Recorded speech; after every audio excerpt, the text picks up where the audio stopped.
আমি একসময় খেলাফত মজলিসে ছিলাম। খেলাফত মজলিসে যাওয়ার পেছনে আমার বড় চিন্তা এটা ছিল, বাংলাদেশে এমন কোনো ইসলামপন্থী দল নেই যাদের নিয়ে আমার পর্যাপ্ত পড়াশোনা এবং রিসার্চ নেই। আমি যদি প্রতিটা দল নিয়ে কথা বলতে শুরু করি, কয়েক ঘন্টা করে বলতে পারবো। কার কি চেতনা, কার কি সিলেবাস, কার কি চিন্তা ভাবনা, এবং প্রতিটা দলের আমি যোগ দেওয়ার আগেও, একদম রাজনীতি শুরু করার আগেও, প্রত্যেকটা দলের কেন্দ্রীয় নেতৃবৃন্দের সঙ্গে তাদের অজান্তেই, আমি তো আর এটা বলিনি যে আমি ভাবছি এই সেই, আমি তাদের থেকে বিভিন্ন বিষয়ে প্রশ্ন করে করে করে বোঝার চেষ্টা করেছি। তাদের লক্ষ্য, মিশন, ভিশন, প্ল্যান, পরিকল্পনা, দূরদর্শিতা সব আমি যাচাই বাছাই করেছি।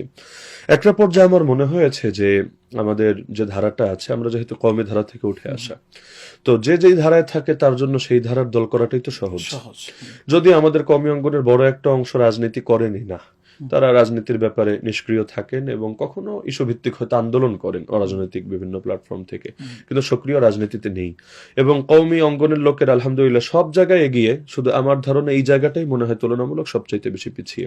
তো সবগুলো দল নিয়ে চিন্তা করলাম, অন্য ঘরানায় যাওয়াটা এটা তো জটিল ব্যাপার, কারণ এখন যে পরিস্থিতির শিকার এটা তো ওই সময় মাথায় আছে।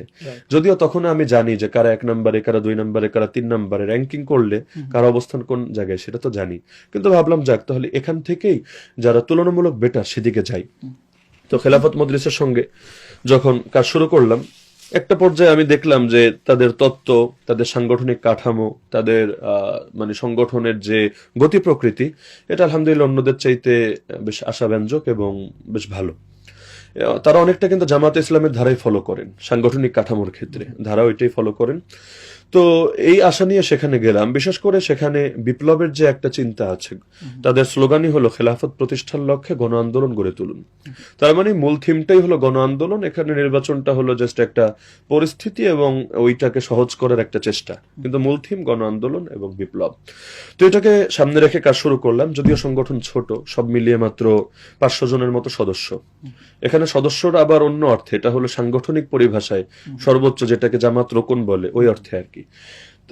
জামাতের নিবন্ধিত সদস্য সর্বশেষ যেটা দেখলাম, ডক্টর আব্দুল্লাহ মোহাম্মদ তাহের, তিনি একটা আন্তর্জাতিক আল জাজিরাকে তিনি একটা ইন্টারভিউ বলেছেন যে নিবন্ধিত সদস্যের সংখ্যা 2.5 লাখ। সত্য কম বেশ হতে পারে, হালকা পাতলা। তো এখন সেখানে যদি 2.5 লাখ হয়, এখানে 500, এটা তো অনেক ব্যবধানটা অনেক বেশি। তারপরও কাজ শুরু করলাম। ওই সময় আমার সামনে একজন ব্যক্তি ছিলেন, তিনি হলেন আসাদুদ্দিন ওয়েসি, ইন্ডিয়ার। তিনি যখন রাজনীতিতে আসেন তার দলও খুব একটা চাঙ্গা ছিল না, কিন্তু তিনি জিরো থেকে এমন একটা পর্যায়ে উপনীত হয়েছেন, পুরো ভারতবর্ষের মুসলমানদের জন্য তিনি একটা কেমন যেন ত্রাণ করতে এবং সকলের আস্থার আলো। তো আমিও চিন্তা করলাম, যাক, সংগঠন যদিও সাংগঠনিকভাবে যে অবস্থায় আছে, আল্লাহ আমাকে যে যোগ্যতা, জ্ঞান, মেধা দিয়েছে, কাজ করতে থাকি, ইনশাআল্লাহ এই সংগঠনে একসময় ওই পর্যায়ে যেতে পারে। আসাদুদ্দিন ওয়েসির মতো কাজের পরিসর আমাদেরও তৈরি হতে পারে। তো দীর্ঘ 1 বছর পর্যন্ত চেষ্টা চালালাম। অবশেষে আমার কাছে মনে হলো যে না, আসলে আমার যতটুকুই পড়াশোনা থাক বা যতটুকুই যোগ্যতা থাক, কিন্তু আসলে এটাকে টেনে টেনে অত ওই পর্যায়ে নিয়ে যাওয়া, এটা এক জীবনও সম্ভব হবে না, কয়েকটা জীবন হয়তো লাগবে। তখন আমি চিন্তা করলাম, তাহলে জীবন যেহেতু ক্ষুদ্র, হায়াত মৌতেরও গ্যারান্টি নেই, কয়দিন আছি, তাহলে এমন কোথাও আমার কাজ করা দরকার যেখানে সবচাইতে বেশি সম্ভাবনাটা কাজে লাগানো যাবে এবং আগামী দিনে এই দেশে ইসলামী বিপ্লব বা ইসলামী জাগরণের ক্ষেত্রে বড় একটা ভূমিকা রাখবে ইনশাআল্লাহ। তখন আমি চিন্তা করলাম, সবকিছু যাচাই বাছাই করে, যে জামায়াতে ইসলামী তো সবচাইতে সম্ভাবনাময় নাম। কিন্তু চিন্তার বিষয় ছিল যে আমি এখানে যোগদান করলে ব্যাপক সমালোচনায় পড়তে হবে, এবং যারা এতদিন প্রাণের চাইতে বেশি ভালোবাসতো তারা হয়তো এখন সবচাইতে বেশি ঘৃণা করতে শুরু করবে। আমার দিক থেকে চ্যালেঞ্জ নেওয়াটা বেশ জটিল ব্যাপার ছিল। এ কারণে যারা মাঠে ময়দানে কাজ করে সাধারণত তারা জনপ্রিয়তাটা সবার আগে ভাবে, কারণ জনপ্রিয়তাই তাদের পুঁজি। কিন্তু আমি যেটা চিন্তা করেছি, ইতিহাসকে পাল্টাতে চাইলে ঐতিহাসিক কিছু সিদ্ধান্ত নিতে হয় এবং স্রোতের বিপরীতে বুক টান টান করে দাঁড়িয়ে যেতে হয়। এতে হয়তো সফল হব, না হলে পুরোই ধ্বংস হব। সবাইকে পৃথিবীতে সফল হতে হবে জরুরি না। কিছু মানুষ নয়তো ধ্বংস হলো, যে ধ্বংস হতে চায় তাকে আপনি ঠেকিয়ে কেন রাখবেন, হোক না ধ্বংস। কিন্তু যদি আল্লাহ কবুল করেন, সফল তো হতে পারে, ইতিহাস তো পরিবর্তন হতে পারে। তো আমার দিক থেকে আমি চিন্তা করলাম যে যেহেতু আল্লাহর জন্যই কাজ করা শুরু করলাম এবং এতদিন যেখানে কাজ করলাম আলহামদুলিল্লাহ, আমিও তাদের প্রতি চিরকাল কৃতজ্ঞ থাকবো। আমি তো আগে যেহেতু সংগঠন করতাম না, সাংগঠনিক ধারা আমি বুঝতাম না, তাদের দ্বারাই আমি শিখেছি, সেখান থেকে অনেক উপকৃত হয়েছি এবং ব্যক্তিগত ব্যক্তিগতভাবে সেখানকার অনেক দায়িত্বশীল আমাকে এত বেশি খেদমত করার চেষ্টা করেছেন বিভিন্ন ক্ষেত্রে, কারণ আমি তো এই জগতের সাথেই নতুন। অনেক পরামর্শ, অনেক ক্ষেত্রে বিভিন্ন লেখালেখি থেকে শুরু করে অনেক বিষয় আমি বেশ ঋদ্ধ, অভিজ্ঞ এবং সমৃদ্ধ হয়েছি তাদের মাধ্যমে, চিরকাল স্মরণ রাখবো, কোনো সন্দেহ নেই। কিন্তু একটা পর্যায়ে আমার মনে হলো যে ওই উর্দুতে, ফার্সিতে একটা কথা আছে, এটা ছাত্র জামানা থেকে আমি মাথায় পুষে রাখি, উস্তাদের জবান থেকে শুনতে শুনতে মুখস্থ। খুব তারকি জুস্তুজু মে রাওয়া, খুব তারকি জুস্তুজু মে রাওয়া, এর অনুবাদ হলো সবচাইতে উত্তম যেটা, সবচাইতে বেটার যেটা, সেটার সন্ধানে সর্বদা ব্রত। তার মানে আমি মনে করি যে জীবন যেহেতু ক্ষুদ্র, যেমন এবাদত যদি আমি 2টা করতে পারি 10 মিনিটে, আমি চেষ্টা করবো এমন এবাদত করতে যেখানে নেকিটা বেশি হবে, সওয়াবটা বেশি হবে, এই চেষ্টাটা করি। তো আমি চিন্তা করলাম জামাতে ইসলামের সঙ্গে আমার কাজ করা দরকার। হ্যাঁ, অবশ্যই প্রতিটা সংগঠনে এখানে বিভিন্ন সীমাবদ্ধতা থাকবে, বিভিন্ন ভালো দিক থাকবে, বিভিন্ন সাইডে মানে বিভিন্ন ব্যাপার থাকতে পারে, এবং সংগঠনের সব মানুষ একরকম হবে না। এখানে কেউ জানের চাইতেও বেশি ভালোবাসতে পারে, কেউ আবার কখনো কোনো মনে কোনো কারণে রাগ অভিমান থাকতে পারে, অস্বাভাবিক না। কিন্তু আমি মনে করলাম যাই হোক না কেন, আল্লাহর জন্য যেহেতু পথ চলা, কাজ করতে থাকি ইনশাআল্লাহ। আর সবচাইতে বড় ভালো দিক ছিল এখানে ব্যক্তিতন্ত্র নেই, পরিবারতন্ত্র নেই, অভিজাততন্ত্র নেই। কোথাও ব্যক্তিতন্ত্র চলে, এক ব্যক্তি সব, সেখানে ব্যক্তির বাইরে জি হুজুর ছাড়া কিছু করার নেই। কোথাও পরিবারতন্ত্র চলে, রাজার ছেলে রাজা, পীরের ছেলে পীর, এই সিস্টেমে একটা গতি চলতে থাকে। কোথাও অভিজাততন্ত্র চলে, যেখানে ব্যক্তিও না পরিবারও না, কিন্তু নির্দিষ্ট একটা শ্রেণী তাদেরকেই সর্বদা উপরে রাখা হবে। তো এভাবে তো যোগ্যতার বিকাশ হবে না, প্রতিভার বিকাশ হবে না। কিন্তু এখানে যেটা দেখলাম না, আলহামদুলিল্লাহ, যোগ্যতাকে মূল্যায়ন করা হয় সবচেয়ে বেশি, যে যোগ্য তাকে এগিয়ে দেওয়ার চেষ্টা করা হয়, এবং যে নীতি অনুসরণ করা হয় যে কেউ নিজের ঢোল নিজে পিটাবে না। কিন্তু আমি আমার কথা বলবো না, কিন্তু আমি আপনার কথা বলতে পারবো, আপনাকে এগিয়ে দেওয়ার জন্য চেষ্টা করতে পারবো। আলহামদুলিল্লাহ, এটা তো একটা অনন্যতা। তো সব মিলিয়ে দেখলাম, এখন তো আমি না, সারা দুনিয়া দেখছে। আল জাজিরা রিপোর্ট দেখলাম, আরো বিভিন্ন আন্তর্জাতিক নিউজ মাধ্যমে দেখলাম, তারা বলছে যে আগামী দিনে বাংলাদেশে জামাত ইসলামী ক্ষমতায় আসার সম্ভাবনা তৈরি হয়ে গেছে, এবং আন্তর্জাতিক বিশ্ব তাদের সাথে নিয়মিত বৈঠক করছে। তারাও বুঝতে পারছে পাওয়ারে চলে আসতে পারে। আর একটি ইসলামী সংগঠন সব শ্রেণী পেশার লোক নিয়ে ইতিমধ্যে এই পর্যায়ে চলে এসেছে যে রূপরেখা পর্যন্ত দেখিয়ে দিয়েছে। কোনো হুজুগ না যে আমরা ইসলাম কায়েম করবো, এই করবো সেই করবো, সেটা না, একটা পলিসি সামিট করে এবং বিভিন্ন সময় নিজেদের চিন্তা চেতনা এমন ভাবে বলছে, জাতি দেখতে পাচ্ছে এর চাইতে ইউনিক তো কিছু হয় না। বাকিটা তো চেতনা বিক্রি করে খাচ্ছে, এক একজন এক একটা ধান্দা করছে। কিন্তু এখানে দেখা যাচ্ছে এত দূরদর্শী চিন্তা ভাবনা। আমি তো মনে করি বাংলাদেশ জামায়াত ইসলামী যদি এই দেশে ক্ষমতা একবার আসে, দ্বিতীয়বার সরা লাগবে না, কারণ জাতি তাদেরকে মাথার উপর রাখবে, মাথার উপর। তারা দেখবে ওই এরদোগানের ক্ষেত্রে যা হয়েছে, এত ষড়যন্ত্রের পর নির্বাচন আসলে সেই তো আগে যাচ্ছে। কেন?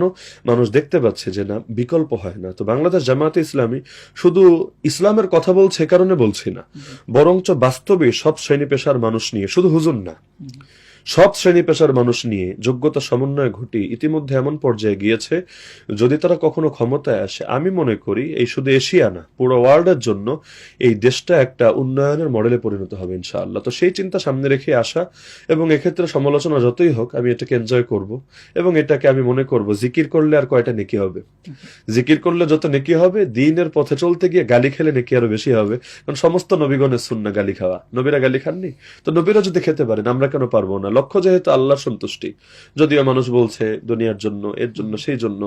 আরে ভাই, এখানে মানুষরা কি হারে কষ্ট করে এটা তো আসলেই দেখবে। এক একজন রোকন হলেও তার ইনকামের অন্তত 5% দিয়ে দিচ্ছে সংগঠনকে, তো সে পাচ্ছে না দিচ্ছে, এটা তো দূর থেকে দেখলে হবে না, কাছে এসে যদি দেখে ইনশাল্লাহ তারাও বুঝবে। আমি বুঝি জামাতের সবচাইতে বড় সমালোচক যারা, দুদিন পর তারাই বুকে জড়াই নেবে ইনশাআল্লাহ। ইনশাআল্লাহ। এখন জামাতের তো আসলে ভুল ত্রুটির ঊর্ধ্বে না, সংগঠন, মানুষের সংগঠন। সে জায়গায় মানে আপনার মধ্যে এই চিন্তা আছে কিনা যে যখনই দেখবেন জামাত কোনো ভুল সিদ্ধান্ত নিচ্ছে বা ইসলামের কোনো একটা কিছু থেকে বের হয়ে যাচ্ছে, এই সময় আপনি কি ভূমিকা রাখবেন? ব্যক্তিগতভাবে আমাকে যারা চেনে সবাই তো আমার এই চরিত্রটাই জানে যে আমি প্রতিবাদী মানুষ, এবং আমি সাধারণত অন্যায় দেখলে কখনো চুপ থাকতে পারি না, সেটা যেই করুক না কেন। আমি এই নীতিতে বিশ্বাসী, অন্যায়ের ক্ষেত্রে কোনো আপোষ নেই। আমার বাবাও যদি ভুল করে, আমি সেই ভুলের বিরুদ্ধে প্রতিবাদ করব। তো বাংলাদেশ জামাতে ইসলামী কখনো ভুল করতে পারবে না, কোনো কথায় ভুল হবে না, কোনো সিদ্ধান্তে ভুল হবে না, এটা তো কেউ কখনো দাবিও করবে না। তো যেহেতু এখন আমি নিজেই সংগঠনের সাথে আছি, এখন তো আমার বলাটা সহজ। আগে বললে তো দূর থেকে প্রতিবাদ করতে হতো, এখন তো দূর থেকে না, আমি তো সামনাসামনি বসে চা খেতে খেতে হাসতে হাসতে আমি বলে দিতে পারবো। তো আমার দিক থেকে আমি ইনশাআল্লাহ যতদিন আল্লাহ বাঁচিয়ে রেখেছেন এই নীতি মেনেই চলবো। যখনই আমি কোনো ভুল দেখব, অন্যায় দেখব, ত্রুটি দেখব, আমি সরাসরি দৃষ্টি আকর্ষণ করব। এতে পরিবর্তন যদি একদিনে নাও আসে, আজকে না হলে কাল হবে, কাল না হলে পরশু হবে, কিন্তু একদিন না একদিন অবশ্যই হবে ইনশাআল্লাহ। বিশেষ করে আমি প্রায় সবাইকে উদার পেয়েছি, এই লাইনে উদার যে যৌক্তিকভাবে বোঝাতে পারলে তারা গ্রহণ করতে দ্বিধা করেন না। তো এক্ষেত্রে আমি আশাবাদী যে ইনশাআল্লাহ আমি যদি দৃষ্টি আকর্ষণ করি অবশ্যই তারা গ্রহণ করবেন এবং একটা পরিবর্তন আসবে। ইতিমধ্যে দেখেছেন গঠনতন্ত্রটাই লাস্ট 2019 পর্যন্ত 22 বার সংশোধন হয়েছে। তো একটা দলের গঠনতন্ত্র 22 বার সংশোধন করে এটা প্রমাণ করে যে মাওলানা মওদুদী যে দুস্তুর লিখে গিয়েছিলেন চাইলে তো এর উপরে থাকা যেত। 22 বার সংস্কার কেন? তার মানে তারাও এই নীতিতে বিশ্বাসী, আমরা স্থবির হয়ে থাকবো না, আমরা সর্বদা সংশোধন এবং সংস্কারের পথে চলবো। অধ্যাপক গোলাম আজমের একটা বই আছে ইকামতে দিন, তিনি সেখানে এটা বলে গিয়েছেন যে আমরা তো কোনো ভুলের উপর অটল থাকার লোক না। এমনকি মাওলানা মওদুদীকে আমরা আকিদার ইমামও মনে করি না, ফিকহি মাযহাবের ইমামও মনে করি না। তিনি আমাদের দলের প্রতিষ্ঠাতা, তার রাষ্ট্রচিন্তার উপরই আমরা এখানে দল কার্যক্রম পরিচালনা করছি। কিন্তু তার কোনো কথাও তো অন্ধভাবে আমি গ্রহণ করতে, তিনি নিজের কথা বলেছেন, অন্ধভাবে আমি গ্রহণ করতে রাজি না, আমি কোরআন সুন্নাহর সাথে মিলিয়ে মিলিয়ে গ্রহণ করব। তো দলের প্রতিষ্ঠাতার ব্যাপারে এই কথা বাংলাদেশের বড় বড় দলরাও তো বলতে পারবে না, তারা তো অন্ধ নীতি মেনে চলছে। সেকুলার যে দলগুলো আছে, নাম নাই বা বললাম, তারা দলের পূর্বপুরুষ যা করেছে ভুল হলেও ওটাই আঁকড়ে ধরবে, কুফুর হলেও এটাকেই তারা প্রমোট দিবে। কিন্তু এখানে মাওলানা মওদুদীর দুস্তুরকে, তার গঠনতন্ত্রকে এতবার পরিবর্তন করাই প্রমাণ করে অন্ধত্ব নাই আলহামদুলিল্লাহ। তো যার কারণে যারাই হোক না কেন, কেউ যদি কখনো ভুল করেন, ভুল বলেন, আমি আমার জায়গা থেকে অবশ্যই দৃষ্টি আকর্ষণ করব। যেহেতু আপনি পড়াশোনা করে জামাতে যোগ দিয়েছেন এবং জানেন, তো গঠনতন্ত্র পড়েছেন, সেখানে জামাতের আকীদা নিয়ে আলোচনা আছে। তো জামাতের আকীদা খারাপ, আপনি সেখানে মানে সেই বিষয়টা কিভাবে বলবেন? স্পষ্টভাবে তো লিখে দেওয়া আছে পরিচিতিতে, গঠনতন্ত্রে, সব জায়গায়, যে আমাদের আকীদাই হলো কোরআন সুন্নাহয় বর্ণিত আকীদা, আলাদা কোনো আমাদের নিজস্ব আকীদা নেই। পৃথিবীতে বহু ধারা, যেমন ধরেন দেওবন্দি একটা ধারা, আজহারি একটা ধারা, মাদানী একটা ধারা। কেউ যদি প্রশ্ন করে দেওবন্দি আকীদা কি, এক বাক্যে জবাব দেওয়া হবে দেওবন্দি কোনো আকীদার নাম না, বরং আকীদা তো আহলে সুন্নাতুল জামাতের যে আকীদা, সে আকীদা। এখানে আলাদা স্বকীয় আকীদা নাই যে এটা দেওবন্দি আকীদা, এটা আজহারি আকীদা, এটা মাদানী আকীদা, না। এখানে কেউ আকীদা বানাবে না, বরং জাস্ট ফলো করবে। একইভাবে এই যে মওদুদী আকীদা বলতে একটা শব্দ যে আছে, এবং মনে করা হয় জামায়াত ইসলামের লোকরা একটা মওদুদী আকীদা নামে একটা মনে হয় আলাদা আকীদা আছে, মেড বাই মওদুদী, এটা মনে হয় তারা ফলো করে। এটা ভুল ধারণা। গঠনতন্ত্রে স্পষ্ট আছে আমাদের আকীদা লা ইলাহা ইল্লাল্লাহ মুহাম্মাদুর রাসূলুল্লাহ। লা ইলাহা মানে কি, মুহাম্মাদুর রাসূলুল্লাহ মানে কি, স্পষ্টভাবে চিহ্নিত করে দেওয়া আছে। তো এরপর আসলে ভিন্ন কোনো আকীদা তাদের উপর চাপানো, এটা আমি মনে করি জুলুম ছাড়া কিছু না। এজন্য অধ্যাপক গোলাম আজমও লিখেছেন ইকামতে দিন বইয়ে যে মাওলানা মওদুদীর কোনো ভুল থাকলে আপনারা তার সমালোচনা করেন, দলের উপর কেন দায় চাপান? কারণ লেখকের ভুলের দায় লেখকের নিজের, কিন্তু এটা পুরো দল যেহেতু অনুসরণ করছে না, তাদের উপর তো আপনি এটা চাপাতে পারেন না। যেমন আমি যদি কমন কথা বলি, একটা অভিযোগ হলো যে জামাতে ইসলামে যারা করে নবীদেরকে নাকি পাপী মনে করে, নাউযুবিল্লাহি মিন যালিক। অথচ জামাতে তৃণমূল থেকে শুরু করে যে কোনো কর্মী বলেন, সহযোগী সদস্য বলেন, যে কোনো রোকন বলেন, যদি আপনি এক বাক্যে জিজ্ঞেস করেন, আচ্ছা বলেন তো নবীরা কি পাপী না নবীরা নিষ্পাপ, আমি বুকে হাত রেখে বলতে পারবো সকলে এক বাক্যে ঘোষণা দিবে নিঃসন্দেহে নবীগণ নিষ্পাপ। দ্বিতীয় বলা হয় তারা নাকি সাহাবী বিদ্বেষী, নাউযুবিল্লাহি মিন যালিক। তারা যদি সাহাবী বিদ্বেষী হন, তাহলে রোকন সিলেবাসের মধ্যে আসহাবে রাসূলের জীবন কথা, নবী সাহাবীদের জীবনের উপর লেখা, এই বই কেন রাখলেন? যাদেরকে বিদ্বেষ করে তাদের জীবনী মানুষ পড়ে নাকি? এমনকি যে কাউকে আপনি জিজ্ঞেস করলে দেখবেন তারা আলহামদুলিল্লাহ খুলাফায়ে রাশিদিনের জীবনী, মাজলুম সাহাবীদের জীবনী, মুহাজির আনসারদের জীবনী অনেকের চাইতে ভালো জানেন, অনেকের চাইতে ভালো জানেন, এবং সেটা ফলো করেন। তাদের গানের মধ্যে যে গজলগুলো তারা গায়, সেখানেও দেখবেন সাহাবীদের সেই চিন্তা চেতনা, আদর্শের কথাগুলো আছে। হ্যাঁ, এখন বলা হবে যে তারা সাহাবীদেরকে মেয়ারে হক মানে না, এই শব্দটা বলা হয়। যে কোনো আপনি জামাতের কর্মী সদস্যকে জিজ্ঞেস করবেন অন্য ভাষায়, ভাষাটা হলো মেয়ারে হক, কিন্তু কোরআনের ভাষাও না, হাদিসের ভাষাও না। এই শব্দটা তো ওই দস্তুর থেকে উঠে এসেছে, এখন এটা আলোচনায় ট্রেন্ডিং এ চলে এসেছে। আপনি জিজ্ঞেস করবেন যে সাহাবীদেরকে আপনারা মডেল মনে করেন কিনা? ইমানের ক্ষেত্রে, আমলের ক্ষেত্রে, চরিত্রের ক্ষেত্রে, রাজনীতির ক্ষেত্রে তাদেরকে আপনাদের একটা আদর্শ, একটা মডেল, হুজ্জাত, দ্বীনের একটা প্রমাণ মনে করেন কিনা? যে কেউ চোখ বন্ধ করে বলবো অবশ্যই মনে করি। আর কোরআন সুন্নাহর পরে সবচাইতে বড় প্রমাণিত ইজমায়ে সাহাবা, সাহাবীরা যে বিষয়ে একমত, এর চাইতে বড় কোনো প্রমাণিত হয় না। কোরআন, সুন্নাহ, ইজমা, কিয়াস, এই চারটাই তো শরীয়তের নীতি। তাহলে সাহাবীদেরকে তারা তো ইমানের মডেল, আমলের মডেল, আখলাকের মডেল মনে করছেন। তো মেয়ারে হক মানে কি? মেয়ারে হকের মূল কথা কিন্তু এটাই যে সাহাবীদেরকে ইমান, আমল, আখলাক এগুলোর মডেল মনে করা। ঝামেলা হয়েছে মেয়ার শব্দের শাব্দিক অর্থ নিয়ে ব্যাখ্যা করতে গিয়ে, মায়ের পিঠ ঝগড়াঝাটি শুরু হয়েছে। কিন্তু মূল তত্ত্বে যদি নজর দেয়, দেখবে জাস্ট শব্দের ভিন্নতা, শব্দের ভিন্নতা। একজন বলছে এই ভাষায়, আরেকজন বলছে এ ভাষায়। কারণ আল্লাহ রাসূল সাল্লাল্লাহু আলাইহি ওয়াসাল্লামের সাহাবীদেরকেও তো আমরা কোরআন সুন্নাহর কষ্টি পাথরেই তাদেরকে আমরা মানি। কোরআন সুন্নাহর কষ্টি পাথরে, মূল কষ্টি পাথর তো কোরআন সুন্নাহ। যার কারণে কোনো সাহাবীর যদি কোনো বিচ্ছিন্ন মত থাকে, অথবা কোনো সাহাবীর ব্যক্তিগত জীবনে যদি অন্য কিছুও থাকে, আমরা তো সেটা স্কিপ করি। কেন স্কিপ করি? কারণ মূল মানদণ্ড কিন্তু কোরআন সুন্নাহ, এবং কোরআন সুন্নাহর ক্ষেত্রে সুন্নাহ তো কোরআনেরই ব্যাখ্যা। যার কারণে মূল মানদণ্ড কিন্তু এক হিসাবে লা ইলাহা ইল্লাল্লাহ, আল্লাহ সেই কোরআন, সেটা। তো যার কারণে অনেক আপত্তি এমন দূর থেকে মনে হয় আল্লাহ এরা তো মুসলমানই না, এরা বেঈমান, এরা কাফের। কিন্তু কাছে এসে যদি সামনাসামনি কথা বলে, ইনশাআল্লাহ কোনো আপত্তি থাকবে না। এজন্য আপনারা দেখেছেন যারা সরাসরি আলাপ আলোচনা করেছেন আমাদের সাথে, আলহামদুলিল্লাহ তারা এটা প্রমাণ করতে পারেন নাই যে আমরা ভুলের মধ্যে আছি। আগামী দিনেও যদি কেউ আলোচনা করেন, আলোচনার দরজা খোলা, ইনশাআল্লাহ আমরা দেখিয়ে দিব আমরা অন্ধত্বে বিশ্বাসী না। আমরা অন্ধত্বে বিশ্বাসী না। আকীদার ক্ষেত্রে আহলে সুন্নাত ওয়াল জামাতের যে আকীদা, আমাদেরও একই আকীদা। আর ফিকহের ক্ষেত্রে এটা যার যার স্বাধীনতা।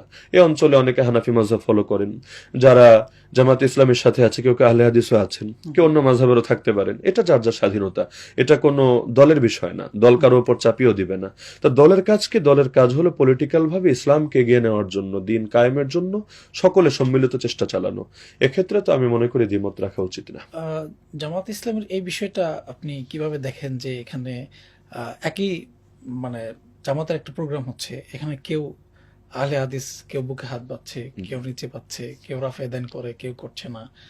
তো এই বিষয়টা কিভাবে দেখেন? বা আপনি তো নেতৃবৃন্দের সাথে দেখা সাক্ষাৎ হয়েছে, তাদেরও হয়তো আমল আখলাক বা ইবাদতের বিষয়টা চোখে পড়ে থাকবে। এই বিষয়টা এটাকে আমি কোনো সমস্যার বিষয় দেখি না। এ কারণে যখন আপনি হজে যাবেন, ওমরায় যাবেন, মসজিদে হারাম, মসজিদে নববীতে নামাজ পড়লেও দেখবেন এক একজন নামাজ তো এক একভাবেই পড়ছে।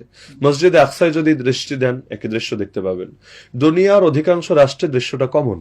বাংলাদেশে একটু আনকমন ছিল, তবে ইদানিং তো কমন। এখন দল যেহেতু এটা পলিটিক্যাল দল, এটা তো ব্যক্তির নিজস্ব দৃষ্টিভঙ্গিতে হস্তক্ষেপ করতে পারে না। আপনি যদি বলেন যে সবাইকে হানাফি হতে হবে, তাহলে আহলে হাদিস যারা, তারা কি দিন কায়েমের মেহনত করবে না, নাকি তারা ঘরে বসে থাকবে?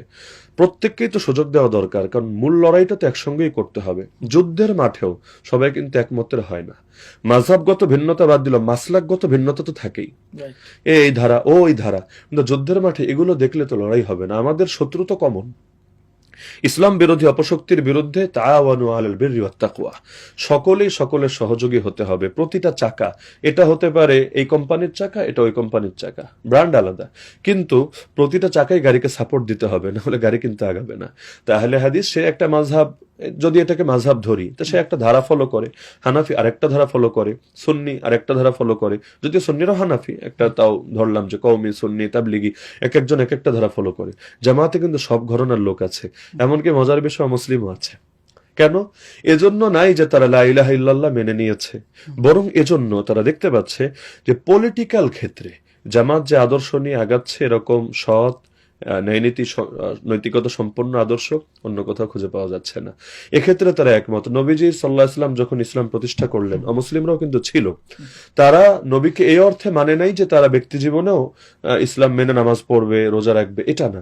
বরঞ্চ পলিটিক্যাল ক্ষেত্রে নবীর রাজনীতি, নবীর বিচার, নবীর অর্থনীতি, এটা ব্যাপারে তারা একমত ছিল। ব্যাস, আল্লাহ রাসূল সাল্লাল্লাহু আলাইহি ওয়াসাল্লামকে তারাও নেতা হিসেবে মেনেছে, নবীও তাদেরকে নাগরিক হিসাবে স্বীকৃতি দিয়েছেন। এটা হচ্ছে। তো একজন অমুসলিমও যদি আসতে পারে এখানে, বাধা না থাকে, তাহলে একজন আহলে হাদিস, একজন সুন্নি, একজন কওমি, একজন তাবলিগি, সমস্যা কোথায়? এই যে আমি গতকাল দেখলাম রাজশাহীতে না কোথায় যেন, কওমি মাদ্রাসার শতাধিক আলেম তারা ইতিমধ্যে জামাত ইসলামীতে যোগদান করেছেন। এতে তাদের জাত চলে গেছে এমন তো না। এতে এতকাল যারা জ্ঞান শিখেছেন, সব জ্ঞান তারা রেখে দিয়েছেন বা ভেতর থেকে ঝেড়ে ফেলেছেন এমন তো না। জ্ঞান যার যার, আকীদা যার যার, মাযহাব যার যার, কিন্তু পলিটিক্যাল লড়াইটা সবার। ব্যাস এতটুকুই। এখন একটা কথা বলা হচ্ছে যে বিশেষ করে আপনার ক্ষেত্রে যে আপনি আগে থেকেই জামাত ছিলেন, এখন খোলস ছেড়ে বেরিয়েছেন বা গুপ্ত ছিলেন। আসলে আপনি দাওয়াতটা আপনি যেটা বলছেন পড়াশোনা করে এবং সুচিন্তিত ভাবে কারো দ্বারা ইনফ্লুয়েন্স হয়ে বা ইয়ে করে না, তো এই বিষয়টা আপনি কি আসলে গুপ্ত ছিলেন কিনা এটা কি বলবেন? এটা তো জামাতের যে কোনো নেতৃবৃন্দকে জিজ্ঞেস করলেই জানতে পারবে। গুপ্ত হলে আর কেউ না জানলেও নেতৃবৃন্দ তো জানবেন। তাদের কাছেই তো বিষয়টা নতুন, তারাও তো অবাক যে আমার দিক থেকে আমি যখন তারা দেখলেন যে না আমার পড়াশোনা এবং আমার এগুলো নিয়ে ঘাটাঘাটি, এমনকি রোকন সিলেবাস আমার আরো বহু বছর আগে এগুলো পড়া, এগুলো আমি সবকিছুই পড়তাম। আমি শুধু মুসলমানদেরটা পড়ি তা না, ওয়েস্টার্ন বহু লেখকদের বইপত্র আমি পড়ি। আমাকে যখন কাউন্টার টেররিজম গ্রেফতার করতে আসে, তারা রুমে ঢুকে অবাক, আল্লাহ এগুলো কি? তারা ভেবেছে জঙ্গি বই পাবে বাসার মধ্যে, কিন্তু তারা দেখে এই হলো রবি ঠাকুরের বই, এই হলো অমুক নাস্তিকের বই, এই হলো অমুক কিসের বই। তারা অবাক, এগুলো কি? তাই আমি বললাম না, গবেষককে সবই পড়তে হয়, সবই জানতে হয়। তো আমরা যারা লেখালেখি করি, বিভিন্ন বিষয়ে গবেষণা করি, সব নিয়ে পড়াশোনা করেছি। আমাকে যদি বলা হয় ইখওয়ানুল মুসলিমিন নিয়ে কথা বলতে, আমি মুসলিম ব্রাদারহুড নিয়ে 2 ঘন্টা লেকচার দিতে পারবো, তাদের বইপত্রের আলোকেই। সৈয়দ কুতুবের লেখা থেকে শুরু করে, হাসান আল বান্না থেকে শুরু করে, এগুলো আমার বহু আগেই পড়া। সৈয়দ আবুল আলা মওদুদির বইপত্র আমি বহু আগেই পড়েছি। আমার পড়াশোনা বাক্সের মধ্যে সীমাবদ্ধ না, আমি বৃত্তের বাইরে, আমি সীমাবদ্ধ না থেকে ব্যাপকভাবে পড়াশোনা করার চেষ্টা করেছি। হ্যাঁ, যদিও এটা ঝুঁকিমুক্ত না, কারণ অনেক কিছু পড়তে গিয়ে অনেক সময় অনেকে পথ হারিয়ে ফেলে, কেউ কেউ নাস্তিক হয়েছে, এমন নজিরও আছে। তো যার কারণে ঝুঁকিমুক্ত ছিল না, কিন্তু আলহামদুলিল্লাহ সবকিছুই পড়াশোনা করেছি। তো জামাতে আমি আগে গুপ্ত ছিলাম আর এখন সুপ্ত হয়েছি, প্রকাশিত হয়েছি, না বিষয়টা এরকম না। আগে আমি জামাতে ইসলামের সঙ্গে কখনোই প্রত্যক্ষভাবে জড়িত ছিলাম, বিষয়টা এমন না। এটা হলে অন্তত তারা তো জানতেন, কিন্তু তারাই যেহেতু জানছেন না, তাহলে এই দাবির তো আর কোনো অর্থ থাকতে পারে না। এখন মনে করেন আমি খেলাফত মজলিস 1 বছর করলাম, তার আগে তো আমি খেলাফত মজলিসও ছিলাম না। কেউ যদি দাবি করে আগে গুপ্ত খেলাফত ছিলাম, পরে গিয়ে আমি সুপ্ত খেলাফত হলাম, বিষয়টা হাস্যকর ছাড়া কিছু হবে না। একইভাবে এখন জামাতে আছি, কেউ যদি বলে না আগে উনি খেলাফতে ছিলেন, এখন তিনি তাদের এজেন্ট হিসাবে, তাদের গোয়েন্দা হিসাবে জামাতে ঢুকেছেন, এটাও তো হাস্যকর ছাড়া কিছু হবে না। ছাত্র জামানে সারা জীবন এক প্রতিষ্ঠানে সবাই পড়ে না, প্রতিষ্ঠান চেঞ্জ করে। এজন্য চেঞ্জ করে না যে আগেরটার অবদান অস্বীকার করে, অবশ্যই স্বীকার করি, কিন্তু কেন চেঞ্জ করে? কারণ সেখানে সে আরো বেটার কিছু পাচ্ছে বা আরো ভালো কোনো দিক তার সামনে আছে, অথবা এখানে যেটা নেই এখানে শেষ, এর চাইতে উচ্চতর কিছু সে সেখানে শিখতে চাচ্ছে। তা আমাদেরও তো সংগঠন পরিবর্তন এখান থেকেই। আমরা কখনো পূর্ববর্তী সংগঠনের সমালোচনা করিনি, করবো না, কারণ সমালোচনার চাইতেও তাদের ভালো দিকের শেষ নেই। আলহামদুলিল্লাহ তারা অনেক কিছু শিখিয়েছে আমাকে। কিন্তু এখন জামাতে ইসলামীতে এসেছি এ কারণে যে শুধুমাত্র নীতিগত কারণে না, নীতি তো সবার মূল লক্ষ্যতে একই, আগেও বললাম, কিন্তু আমি বাস্তবতার দিক থেকে বিবেচনা করছি যে কারা বেশি সম্ভাবনাময়, কাদের হাত ধরে আগামী দিনে ইনশাআল্লাহ এই দেশে পরিবর্তনের একটা স্বপ্ন দেখা যায়। আমি দেখলাম যে বাকি সংগঠনের তুলনায় জামাতের এখানে সম্ভাবনা 1000 গুণ বেশি। ইতিমধ্যে তারা প্রস্তুত একটা রাষ্ট্রকে পরিচালনা করার জন্য। আর অপর সংগঠনগুলো তারা হবে, আমরা আশাবাদী হবে, কিন্তু আর একটু সময় লাগবে। তো এই কারণে আমার জামাতের সাথে আসা, এটা এমন কোনো বিষয় না যে আগেও ছিলাম এখনো আছি, জাস্ট খোলস চেঞ্জ করা, এটা অপবাদ ছাড়া কিছু হবে না। সবশেষ জামাতের ব্যাপারে তো অনেক কথাই আসে। আপনি যেহেতু জামাতে যোগদান করেছেন, এখানে আপনার দৃষ্টিভঙ্গিটা, আমি যেহেতু আপনি একটা নির্দিষ্ট ধারায় ছিলেন, তো সেটা হচ্ছে যে দাড়ি টুপির ব্যাপারে বা ড্রেস আপের ব্যাপারে এখানে দেখা যায় কেউ প্যান্ট পরতেছে, বেশিরভাগই দেখা যায় আপনি দেখবেন যে একটা বড় অংশ প্যান্ট শার্ট পরে। তারপরে হচ্ছে নারীদের মধ্যে কেউ হয়তো মানে নারীর জামাতের সাথে যে অ্যালাইন, তারা অবশ্যই নিকাব পরে, আমি যতদূর জানি, এবং এটা দলীয় ভাবেই। তো এর বাইরে ওনাদের যেই ওঠা বসা, কোনো কোনো ক্ষেত্রে আমরা তাকে মডারেট বলি, বিশেষ করে মিডিয়াতে বা ইয়েতে নারীদের উপস্থিতি, এই বিষয়গুলো আপনি কিভাবে দেখেন? এটা নিয়ে আমার একটু লম্বা কথা বলতে হবে। সেটা হলো পর্দার ক্ষেত্রে আলহামদুলিল্লাহ জামাতের যারা সক্রিয় নারীরা আছেন বেশ সচেতনই, বড় একটা অংশ, বড় না বলতে গেলে প্রায় সকলে সচেতন। এর বড় একটা কারণ পর্দা ও ইসলাম এই নামে মাওলানা মওদুদের যে বইটা আছে অসাধারণ। এরকম বই পৃথিবীতে খুব কমই লেখা হয়েছে, এবং যেটা পর্দা নিয়ে তার দৃষ্টিভঙ্গি কি যে কারো বোঝার জন্য যথেষ্ট। বাকি থাকলো পুরুষদের ভেতরে পোশাক আশাকের ক্ষেত্রে আমরা যে মাঝে মাঝে একটু ভিন্নতা দেখি। এক্ষেত্রে আমার কথা হলো সুন্নত তো অবশ্যই উত্তম, কোনো সন্দেহ নেই, কিন্তু একজন মানুষের যদি সুন্নতে ত্রুটি থাকে, তাই বলে আমি ফরজ থেকে তাকে সরিয়ে দিতে পারি না। মসজিদে যারা নামাজ পড়তে আসে তাদের সকলের ড্রেস আপও কিন্তু সুন্নাহসম্মত হয় না, বরঞ্চ বড় একটা অংশই সুন্নাহ বহির্ভূত পোশাকই পরেন, কিন্তু আমি তাকে মসজিদ থেকে বের করে দেই না, যে কেন তুমি এই পোশাক পরলা, কেন তুমি ওয়ালিবাসুত তাকওয়া যালিকা খায়র, তাকওয়ার লেবাস কেন পরলা না, আমরা কিন্তু এটা কখনো বলি না। বরং আমরা চিন্তা করি এই ফরজ করতে করতে সুন্নাত একসময় ঠিক হয়ে যাবে ইনশাআল্লাহ।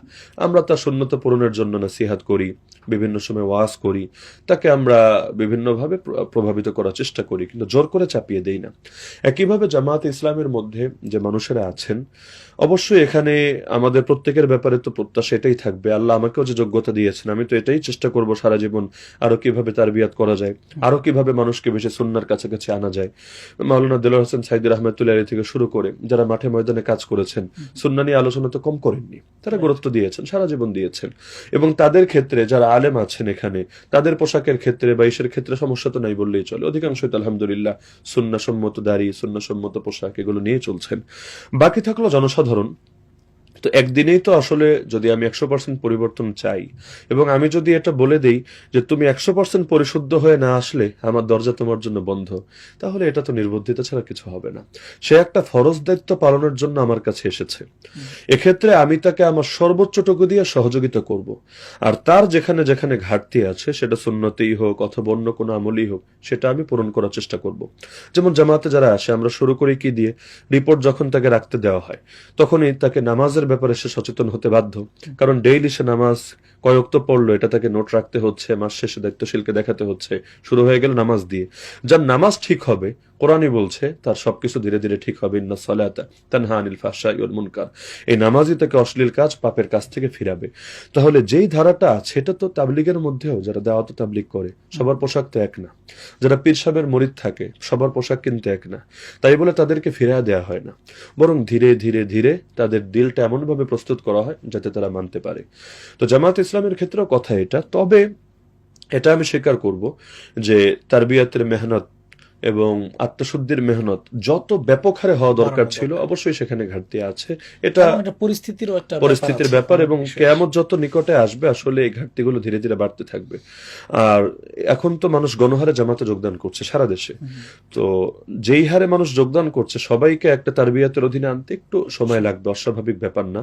আর কিছু মানুষ এমন আছে যারা হয়তো আসলে 100% দিক তাদেরকে খুব সহজে আনা যাবে না, একটু সময় লাগবে। কিন্তু এখন যদি সুন্নাত নিয়ে আমি এত কঠোরতা দেখাই যে সে ফরজ ছেড়েও চলে গেল, এটা তো মোটেও ভালো হবে না। এজন্য আল্লাহ কোরআনে বলেন নবীকে যে ফাবিমা রাহমাতিম মিনাল্লাহি লিনতা লাহুম, আল্লাহর রহমতে আপনি সাহাবীদের জন্য কোমল হয়েছেন, নরম হয়েছেন। ওয়ালাউ কুনতা ফাজ্জান গালিজাল কলব লানফাদ্দু মিন হাওলিক, আপনি যদি কঠোর হতেন, রূঢ় স্বভাবী হতেন, তারা সরে যেত আপনার থেকে। নবীজির ক্ষেত্রে আমরা দেখি মসজিদে এসে পেশাব করে দিয়েছে, আল্লাহ নবী সাল্লাল্লাহু আলাইহি ওয়াসাল্লাম তাকে বাধা দিতে দেন নাই, সাহাবীদেরকে থামিয়ে দিয়েছেন শেষ করুক আগে।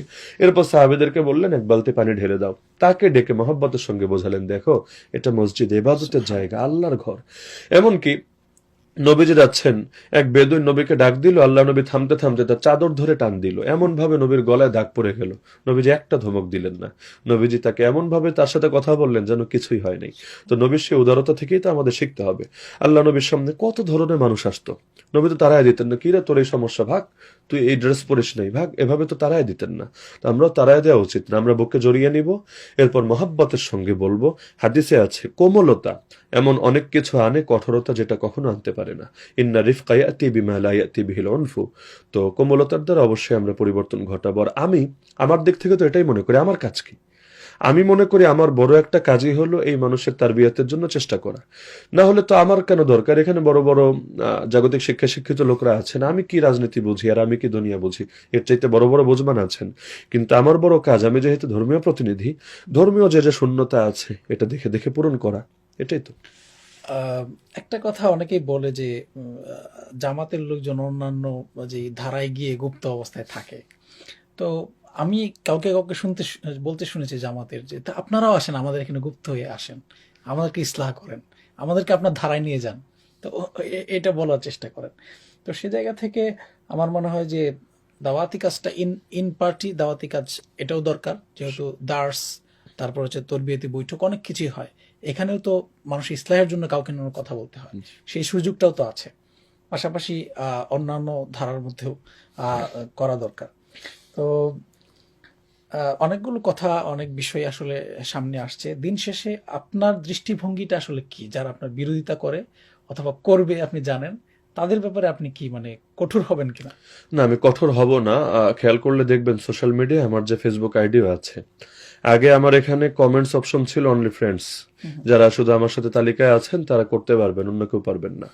সংগঠনে যোগ দেওয়ার পর আমি এটা পাবলিক করে দিয়েছি। আচ্ছা। প্রত্যেকে তার মতামত স্বাধীনভাবে প্রকাশ করুক। কেউ গালি দিতে চাইলে তো স্বাধীনভাবে দেখ, কোনো বাধা ছাড়া।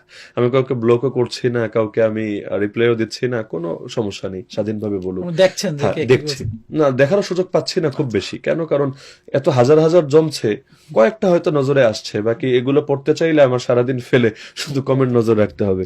তবে দুইটা কাজ, এক নাম্বার হলো ইতিহাসটা আমি সংরক্ষণ করতে চাচ্ছি, এটাও ইতিহাস হোক, সবাই দেখুক যে কাকে কোন সময় কি সাফার করতে হয়েছে, কি অবস্থায় পড়তে হয়েছে। এটা তো আগামী দিনে জাতি একটা শিক্ষা পাবে, বা আগামী প্রজন্ম তাদের একটা মেসেজ থাকবে। আর দ্বিতীয়ত হলো, আজকে যারা গালি দিচ্ছে আমি আশাবাদী তারাই বুকে জড়িয়ে নেবে ইনশাআল্লাহ। যখন সব দিক উন্মোচিত হবে, ভুল ধারণা ভাঙবে। ভুল ধারণা চিরকাল থাকে না। আমার জীবনে এমন অনেক হয়েছে, কিছু মানুষ আমাকে জড়িয়ে কেঁদে ফেলেছে যে হুজুর একসময় না বুঝে আপনাকে গালি দিয়েছি, আল্লাহর হস্তে মাফ করে দিয়েন। তো কমেন্টগুলো থাক, একসময় তারাও দেখবে আল্লাহ না বুঝে তো কি করে ফেলেছিলাম, ইনশাআল্লাহ একসময় বুঝবে। কাজ যেহেতু আল্লাহর জন্য, আল্লাহ তাআলাই সবার দিল ঠিক করে দিবেন ইনশাআল্লাহ। তো এই জন্য আমি এটা নিয়ে বিচলিত না, চিন্তিত না। আমার পরিচিতজনরা অনেকেই বলছেন ইদানিং, আপনার মানসিক অবস্থা কি? আমি বললাম মানসিক অবস্থা আগের চাইতে আরো ভালো, আলহামদুলিল্লাহ। ভালো না থাকলে এই 2-3টা করে মাহফিল করছি কিভাবে, মিডিয়া ফেস করছি কিভাবে, সারাদিন চলছে কিভাবে, মানসিক অবস্থা ভালো। কারণ মানুষ যেটার জন্য অপ্রস্তুত সেটাতে ঘাবড়ে যায়, যেটার জন্য মানসিকভাবে আগে থেকেই প্রস্তুত সে কেন ঘাবড়াবে? তা আমি তো যোগদানের আগেই জানি কি হবে, বরঞ্চ আমি আরো বেশি কিছু ভেবেছিলাম, সেই তুলনায় কম হয়েছে। আচ্ছা। জি। তো আমরা অনেক মোটামুটি বেশ লম্বা আলোচনা করলাম, এবং তারপরেও আসলে খুব শর্ট করে আলোচনা করতে হয়েছে। অনেকগুলো বিষয় আমাদের দর্শকরা জানতে চাচ্ছিলেন, আমারও জানার আগ্রহ ছিল সে জায়গা থেকে। আজকে আমরা এ পর্যন্তই রাখবো।